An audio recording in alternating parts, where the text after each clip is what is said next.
So Joe, you've not always been a Christian. Tell us how you came to faith. Okay, I've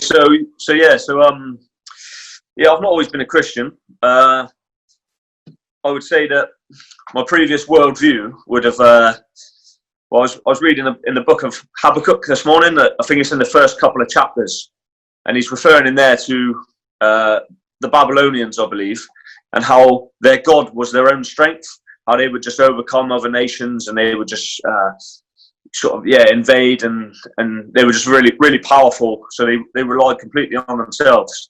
Yeah. Not that I've been in any other nations, but I kind of had a worldview that I just need to be really reliant on myself and really like prepare myself always in the best way I can for whatever life may throw at me, and just completely self-reliant. That was my worldview, and I should. I just had to be. Just always felt that I should be prepared to be able to solve any problems that might come up in life. Yeah. So that was my world. Probably the key part then was my mum came to faith maybe when I was around about 10 years old.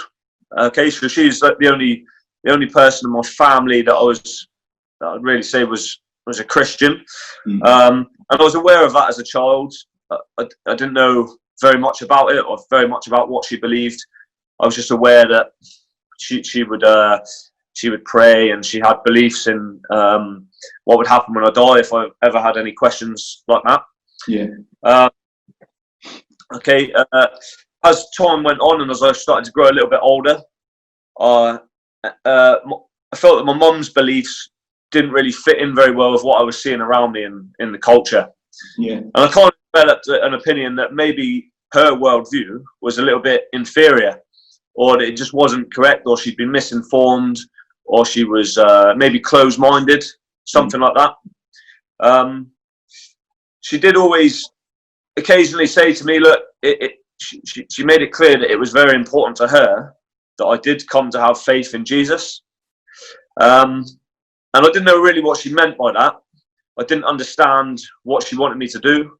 Most of the time I would just sort of laugh it off perhaps, or I'd tell her, come on, one day I might stop going to church if that's what you want me to do.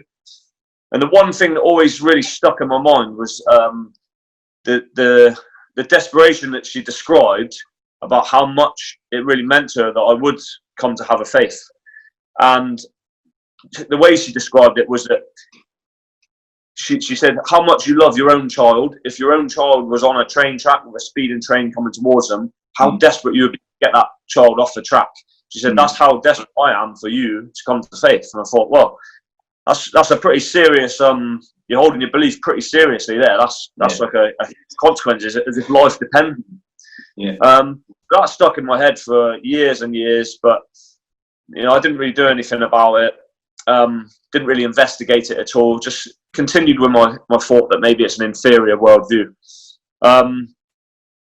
So as well, from a child, I would say that I did believe in God, but that belief was always dormant. Yeah. So I didn't do anything about it. It didn't mean anything to me. It was just a kind of belief. Maybe there's something out there. And I didn't really do anything with that. Okay. Around about a year or so ago, I volunteered for a tour with the army. I felt like I hadn't been away on a tour for quite a while now, since earlier in my career.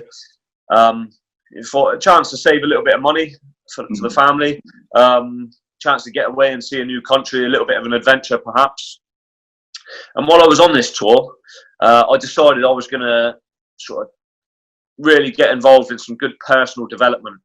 Yeah. Whether that was like my physical training in the gym, I was going to become as strong as I could be, save as much money as I could, learn some things. So I was reading some books and trying to educate myself on lots of different areas, and just trying to again become more self-reliant, prepare myself better for relying on myself really. Yeah.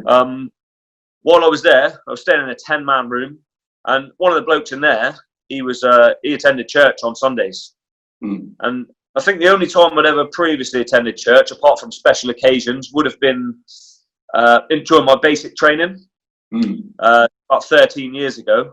And the reason I went there was just really to get out of the army routine for a bit and just have a cup of tea and just relax for an hour.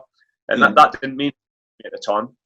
So my friend who was in the room with me, I thought, you know, I'll come along to church with you. I might gain some comfort from that, and even more, I might wisdom. I might learn something. So I went along, and I would find that during these church services on the Sundays, I would feel a little bit emotional when they played the worship songs. And I didn't understand why that was, because there was nothing that was upsetting me, or you know, everything in life was running smoothly. So I didn't understand why I was feeling upset.